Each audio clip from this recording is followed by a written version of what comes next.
À Sète, la pêche fait partie du décor. Et même depuis le cimetière, on peut voir les bateaux rentrer.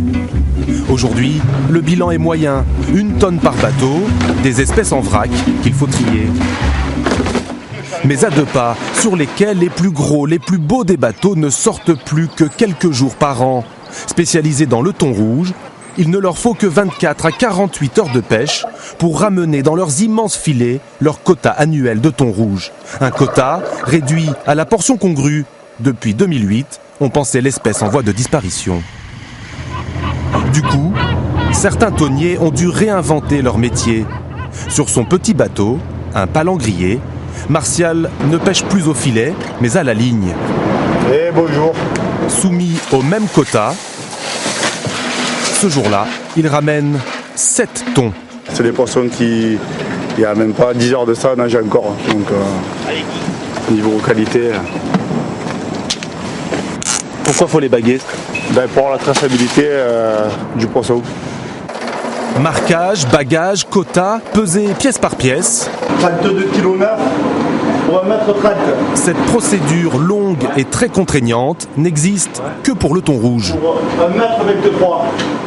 Martial a passé la nuit sur son bateau, mais avec son marailleur, il lui faut encore remplir toute une série de formulaires. Là, j'ai rempli les documents et le nombre de pièces pêchées avec toutes les informations de la journée de pêche. Et ensuite, on va remplir le document de capture thon rouge BCD qui servira à vendre le poisson. Sans ça, le marailleur n'a pas le droit de vendre le poisson. Ce carcan administratif a été mis en place pour protéger le thon rouge. À l'époque, les pêcheurs étaient montrés du doigt, après des heurts parfois violents avec les militants écologistes. Au village sans prétention. Aujourd'hui, Martial veut croire que la mauvaise réputation des pêcheurs sétois, c'est du passé. Mais les quotas, eux, sont restés. Justement, il veut savoir où il en est auprès de son groupement de producteurs. Il a atteint son quota. Il lui manque que 2 kilos. D'accord ? Ça, c'est la quantité totale de poissons qu'il a pêché. Il va recevoir un texto dans 1 heure, donc à 11h pile, il va recevoir un texto comme quoi son quota est fermé. Aujourd'hui, il a donc pêché son dernier thon de l'année. Il s'en doutait un peu et avait pris soin de filmer sa dernière prise. C'était beau temps hier, c'était un lac, c'était un plaisir. Pour la dernière, tu vois, ça a été... Les professionnels en sont persuadés.